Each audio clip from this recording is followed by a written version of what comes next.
प्रेमियों, मैं राम सागर शास्त्री आप लोगों के समक्ष एक प्रसंग रखने जा रहा हूं। परीक्षित श्राप। देखिए, व्यास जी लिखते हैं कि ततः परीक्षित दुजवर शिक्षया महिम महाभागवता ससास यथा ही सत्यामभिजात को विदा समादिशन विप्रमयद गुणस्तथा। पांडवों के महाप्रयाण के बाद भगवान के परम भक्त राजा परीक्षित श्रेष्ठ ब्राह्मणों की शिक्षा के अनुसार पृथ्वी का शासन करने लगे। देखिए, ज्योतिषियों ने इनके जन्म के समय जो कुछ बताया था वे सभी गुण परीक्षित में विद्यमान थे। परीक्षित जी राजा विराट के पुत्र उत्तर कुमार की पुत्री इरावती से विवाह करते हैं और जिससे जन्मेजय आदि 4 पुत्रों का जन्म होता है। परीक्षित जी ने कृपाचार्य को अपना आचार्य बनाया। गंगा जी के पावन तट पर 3 अश्वमेध यज्ञ किए जिनमें ब्राह्मणों को पुष्कल दक्षिणा प्रदान की गई। यज्ञ में देवता प्रत्यक्ष प्रकट हुए और उन्होंने अपना अपना भाग ग्रहण किया। जिस समय परीक्षित कुरजांगल में थे उस समय उन्होंने सुना कि मेरे साम्राज्य में कलयुग का प्रवेश हो गया है। राजा परीक्षित कलयुग के साथ युद्ध करने के लिए तैयार थे। उन्होंने धनुष बाण उठाया और रथ पर सवार होकर दिग्विजय करने के लिए निकल पड़े। उनके साथ में चतुरंगिणी सेना थी। भद्राश्व, केतुमाल, भारत, उत्तर कुरु इन पुरुष पर विजय प्राप्त करके वहां के राजाओं से भेंट प्राप्त की। इस प्रकार दिग्विजय करके परीक्षित कुरुक्षेत्र नदी के किनारे पहुंचे। वहां उन्होंने हाफती डकराती हुई एक गाय को देखा कि कांपती हाफती थर्राती थमती है कहीं उचटती है, रोती है कभी रमाती है, चलती है कहीं अटकती है। उस गाय के पीछे एक बैल है जिसके 3 पैर टूट चुके हैं, एक ही पैर से घिसट घिसट कर चल रहा है। उसके पीछे एक काला कुरूप शूद्र मुगदर लिए हुए उन्हें पीट रहा है। गाय ने जो ही परीक्षित को देखा आवाज लगाई कि कौन है आज मेरी लाज बचाने आए, धर्म के नाम पे बलिदान चढ़ाने आए, जाति की देश की मर्यादा निभाने आए, डूबती नाव को जो हाथ लगाने आए। कौन है वीर जो परतंत्र दुखारी माँ को बेड़ियां काट के आजाद बनाने आए। विनीति त्याग का है वक्त कौन त्यागी है, मौत के मुंह से जो गोवंश छुड़ाने आए। गाय ने कहा, आज इस पृथ्वी पर कौन वीर है जो मेरी रक्षा करे। परीक्षित लाल के कानों में जैसे ही गाय की आवाज पड़ी उन्होंने म्यान से तलवार निकाली, डांट कर कहा, वश दुष्ट सावधान हो जाओ।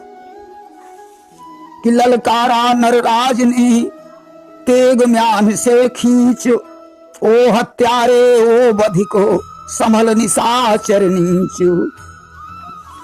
क्या समझ लिया इतनी जल्दी अर्जुन का जमाना बीता है, रे मूर्ख पार्थ यदि नहीं रहे तो पार्थ अंश तो जीता है। बस सावधान हो हे पिशाच, हम तुझे न जिंदा छोड़ेंगे, जो गौ पर हाथ उठाया है हम उसी हाथ को तोड़ेंगे। अरे दुष्ट, क्या तूने ये समझ लिया कि आज अर्जुन नहीं है? अगर अर्जुन नहीं रहे तो उनका अंश परीक्षित लाल अभी जिंदा है। यदि तूने गाय पर हाथ उठाया तो तेरा हाथ तोड़कर फेंक देंगे। परीक्षित ने उस शूद्र को डांट कर गाय और बैल को चुमकारा और कहा, अब तुम निश्चिंत हो जाओ, मैं तुम्हारी रक्षा करूंगा। आज गाय और बैल अपनी अपनी करुण कथा सुनाने लगे। गाय ने कहा, राजन, मैं कोई गाय नहीं हूं, मुझे पृथ्वी देवी कहते हैं। जो मुझे पीट रहा है वह कलयुग है। अब पृथ्वी से धर्म का लोप हो जाएगा, इसलिए मैं दुनिया को छोड़कर भागी जा रही हूं। बैल ने कहा, राजन मैं भी कोई बैल नहीं हूं, मुझे संसार में धर्म कहते हैं। पहले मेरे 4 चरण थे, कलयुग ने मेरे 3 चरण तोड़ डाले हैं, अब मेरा केवल एक ही चरण बचा है। देखिए, धर्म के 4 चरण होते हैं, सत्यम, शौचम, दया, दानम। सत्य, पवित्रता, दया और दान कि प्रगट 4 पद धर्म के, कलिमा एक प्रधान, एन के न विधि दीन है, दान करे कल्याण। कलयुग में केवल दान वाला चरण ही शेष रह गया है। बैल ने कहा, महाराज आगे वह समय आने वाला है जब धर्म को कोई नहीं मानेगा, कि नाथ ने देखा जाएगा मुझसे अत्याचार, इस कारण संसार से चलने में है सार। क्या अत्याचार मुझसे देखा नहीं जाएगा, इसलिए मैं दुनिया छोड़कर जा रहा हूं। पृथ्वी बोली, राजन जब धर्म नहीं रहेगा तो मैं भी नहीं रहूंगी। राजन सामने कलयुग खड़ा है, यह विश्व में अपना अधिकार कर लेगा। पृथ्वी ने, परीक्षित ने धर्म और पृथ्वी को सांत्वना दी और कहा, तुम्हें संसार छोड़कर जाने की जरूरत नहीं है, मैं इस कलयुग को जिंदा नहीं छोड़ूंगा। उन्होंने अपनी तलवार कलयुग के सामने तानी।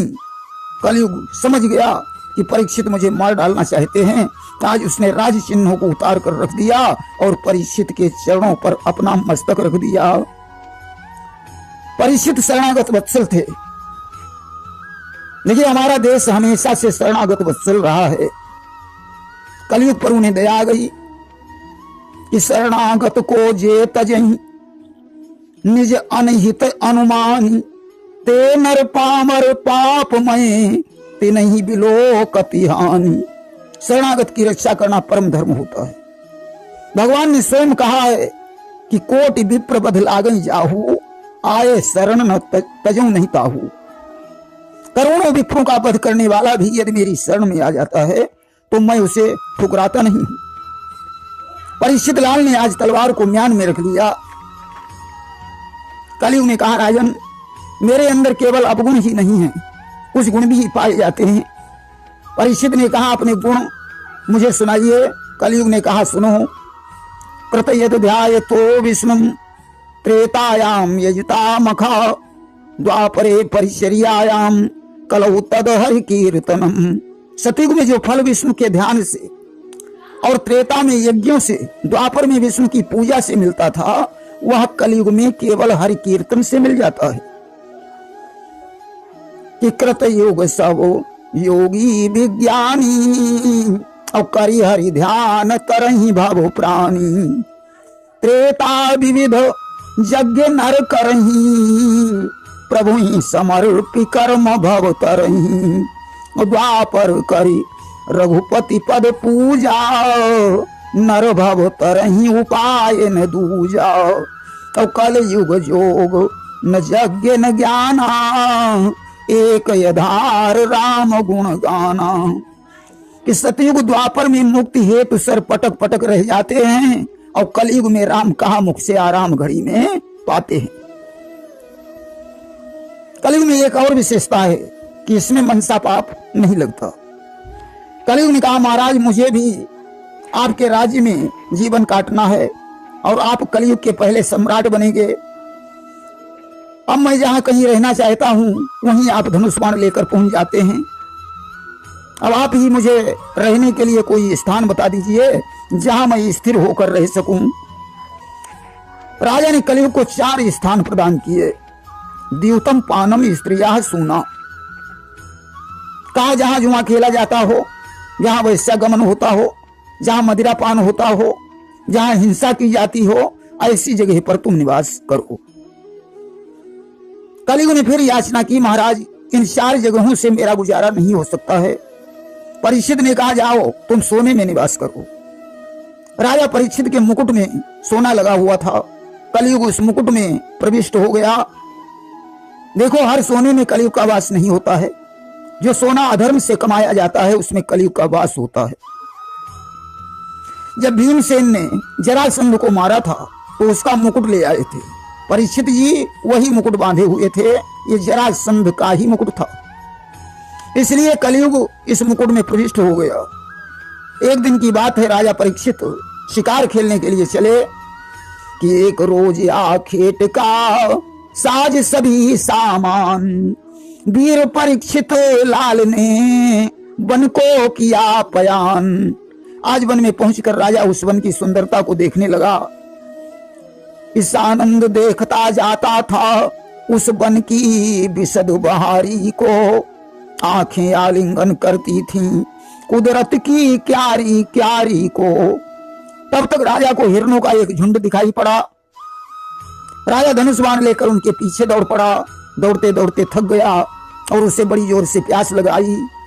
राजा सरोवर की खोज करने लगा। जब कोई सरोवर नहीं मिला तो राजा समीक ऋषि के आश्रम पर पहुंचा।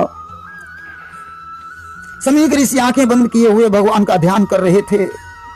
राजा ने विचार किया कि मालूम पड़ता है मुझे देखकर समीक ऋषि ने अपने नेत्र बंद कर लिए हैं। अरे मैं काना कुरूप अभिमानी कंजूस चुगलखोर या निसंतान नहीं हूं, फिर ब्राह्मण ने मेरा मुंह देखना गवारा क्यों नहीं किया? आज तक इतना बड़ा अपमान मेरा किसी ने नहीं किया। क्रोधित होकर राजा ने एक मरा हुआ सर्प धनुष की नोक से उठाकर समीक ऋषि के गले में लपेट दिया और अपनी राजधानी को चला आया। अब तो राजा ने जब ही अपना मुकुट उतार कर रखा उसे ज्ञान हो गया, अरे मैंने यही क्या किया, समीक ऋषि के गले में मरा हुआ सर्प लपेट दिया। मुझे उन ऋषि का अपमान नहीं करना चाहिए। इधर तो राजा सोच में डूब गया और उधर समीक ऋषि का पुत्र संगी बच्चों के साथ में खेल रहा था। उसे मालूम हुआ कि परीक्षित मेरे पिताजी के गले में मरा सर्प लपेटकर अपनी राजधानी को चले गए हैं। संगी की अवस्था उस समय 5 वर्ष की थी। उसने अंजलि में जल लिया और परीक्षित को श्राप दे दिया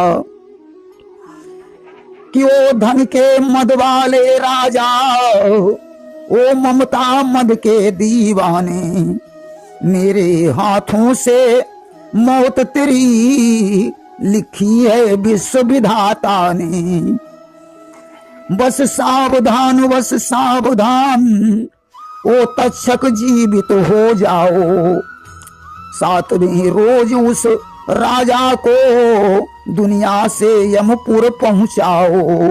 अरे धन के घमंडी राजा, मैं तुझे श्राप देता हूं कि आज के 7वें दिन यही तक्षक जीवित होकर तुझे काट लेगा और तेरी मृत्यु हो जाएगी।